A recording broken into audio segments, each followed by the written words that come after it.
मैं आपको श्रीमद् भागवत गीता का कुछ प्रसंग सुनाना चाहती हूँ।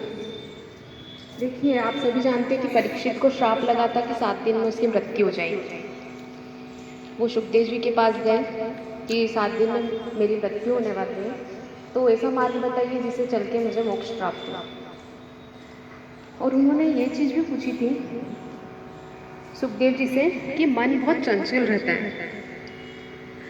तो घोड़े की भांति घोड़े का शिशु कितना चंचल रहता है ना। तो हमारा भी कभी यहाँ कभी वहाँ, अभी आपने भी देखा होगा कि अपन, आप सोचिए कि आप यहाँ शारीरिक रूप से और यहाँ कितनी बार आपका मन घर पर गया है, अपने काम की रूपरेखा पे गया है या समय पे गया ही है ना, कहीं ना कहीं मन। तो मन हमारा बहुत चंचल है, एकाग्र एक चीज पे स्थिर नहीं रहता है, कभी इधर कभी उधर भटकता रहता है। तो उन्होंने भी सुखदेव जी से यही प्रश्न पूछा कि मन बहुत चंचल है, इसको स्थिर करने का क्या साधन है, कैसे हमारे मन को एकाग्र करा जाए। तो सुखदेव जी ने उनको 4 साधन बताए। पहला है जित श्वासो,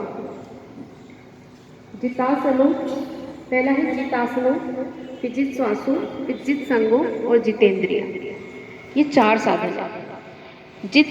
जितासन मतलब क्या होता है? जितासन मतलब अपने आसन को जीतना, मतलब एक आसन पे बैठने का हमें अभ्यास होना चाहिए, है ना। हम एक ही जगह पे बैठे रहते तो भी कितनी बार हम अपनी प्लेस को चेंज करते हैं, है ना। कभी शरीर को हिलाएंगे, कभी ये दर्द हो रहा है, कभी वो। तो हमें एक आसन पे बैठने का प्रयास होना चाहिए। 1 घंटे तक तो हम बिना हिले डुले शांत चित्त से बैठ सकें।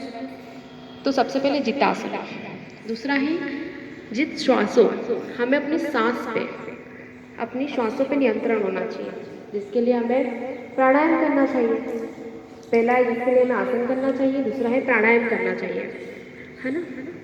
तो प्राणायाम करने से हमारी श्वासों पे हमारा नियंत्रण होता है, कितनी देर रुकना है, कितनी देर में छोड़ना है, कुंभक लगाना है। तो इन सबसे हमारा श्वासों पे नियंत्रण होता है। तो पहला हो गया जित श्वासो, जितासनो, फिर दूसरा हो गया जित श्वासो, फिर तीसरा हो गया जित संगो। अपना संग कैसा है, हमारा जैसा भी संग है उससे हमको, जो भी जिसके भी सानिध्य में हम जिसके भी साथ रहते हैं, तो हमको उस इंसान के गुण भी आते हैं, और अगर उसमें अवगुण है तो अवगुण भी आते हैं। जैसे उसमें कोई बुरी आदत है तो धीरे धीरे हमें भी कब लग जाती है पता नहीं चलता। तो अपने संग को जीतो, मतलब हमारा संग बहुत अच्छा होना चाहिए। तो हम अपने संग का देखें कि हम किसकी संगति में रह रहे हैं। तीसरा हो गया अपने संग को जीतो। चौथा है जितेंद्रिय, चौथा है जितेंद्रिय, अपनी इंद्रियों को जीते। हमारी 5 इंद्रिय, 5 कर्मेंद्रिय, 5 ज्ञानेंद्रिय।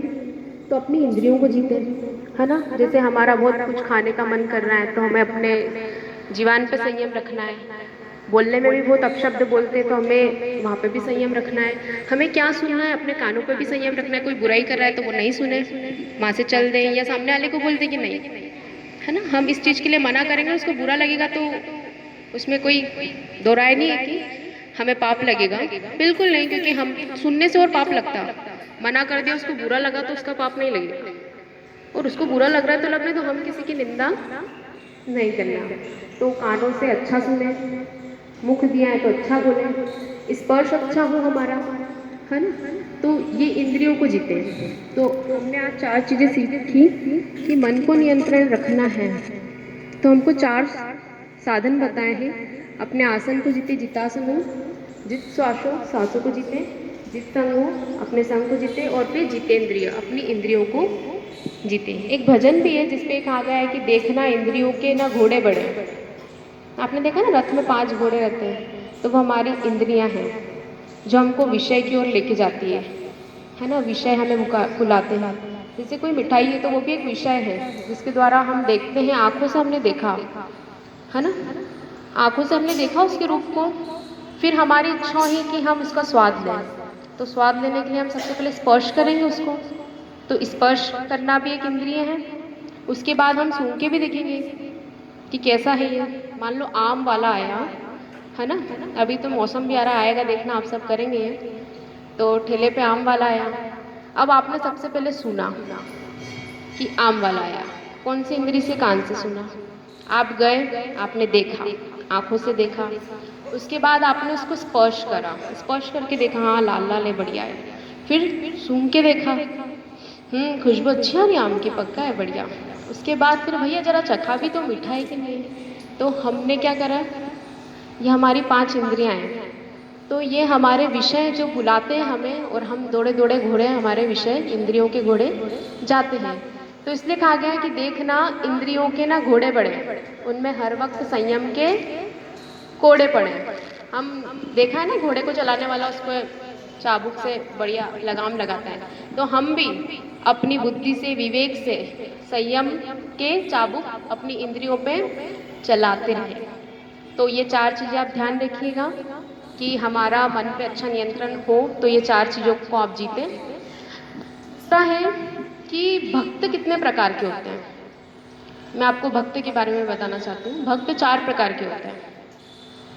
पहला है आर्त भक्त। कौन सा, बोलिए। आर्त भक्त। आर्त मतलब होता है जो दुख में हो, पीड़ित अवस्था में हो और फिर भगवान को याद करता है। यूं नहीं कर रहा है वो, सब आनंद मंगल चल रहा है तो कोई वो नहीं, पर जब वो बहुत व्यथित है, जब उसको लग रहा है कि मेरा अब कोई नहीं है, जब वो हार गया है, अब कोई भी नहीं है, तो उसको ईश्वर याद आता है जो वाकई में अपना है ना। पहले तो हम संसार वालों को बुलाते हैं, फिर जब हार जाते हैं, कहीं से भी रास्ता नहीं मिलता है, तो हम उन्हें याद करते हैं जो वाकई में हमारा है। जैसे द्रौपदी है ना, अपने पतियों को देखा कोई नहीं, पितामह को देखा, बड़े बुजुर्गों को, जिनको भी सबकी तरफ उन्होंने आंखों से इस आशा से देखा कि कोई मेरी मदद करेगा, और जब कोई ने भी नहीं करी तो फिर ईश्वर को बुलाया। तो वो आर्त अवस्था थी जब उन्होंने ईश्वर को याद करा। आर्त मतलब दुख, दुख की अवस्था, पीड़ित अवस्था। तो एक होते हैं आर्त भक्त जो भगवान को दुख में याद करते हैं। संकट की अवस्था में जब उन्हें कोई नहीं रहता है तो भगवान प्रभु को याद आते हैं, और वाकई में भगवान ही उनकी सहायता करते जब कोई नहीं होता है। तो इसलिए मैं ये कहना चाहूँगी कि सबसे पहले ही उन्हें करें, क्योंकि वही है वास्तविकता में। तो पहला हो गया आर्तभक्त। दूसरा हो गया अर्थार्थी। अर्थार्थी वो होता है जो धन की आशा रखता है, धन की अपेक्षा रखता है कि भगवान से संपत्ति मिले, वैभव मिले, ऐश्वर्य मिले, तो भगवान को पूछता है ना। आपने देखा होगा लक्ष्मी जी की खूब पूजा करेंगे फिर, जिससे लक्ष्मी आए हमारे पास। तो दूसरा है अर्थार्थी जो धन चाहता है भगवान से, दुख नहीं है पर हाँ धन चाहिए, वैभव चाहिए, ऐश्वर्य चाहिए। तीसरा है जिज्ञासु। जिज्ञासु भक्त जिसको वाकई में जिज्ञासा है ईश्वर को जानने की, उनके गुण को जानने की, उनके स्वरूप को जानने की। और चौथा है ज्ञानी, जिसको ज्ञान है वो तो भले ही दुख हो तो भी भगवान को याद करेगा, नहीं होगा तो। पहली बात तो ज्ञानी पुरुष को दुख ही नहीं होता है कि वो समभाव में रहता है, ना तो दुख है ना सुख है। तो जो ज्ञानी पुरुष है वो तो ये 4 भक्त है। तो अपने आप का जरा देखें कि हम कौन से भक्त हैं। क्या अर्थार्थी है, आर्त भक्त है, ज्ञानी है कि जिज्ञासु है।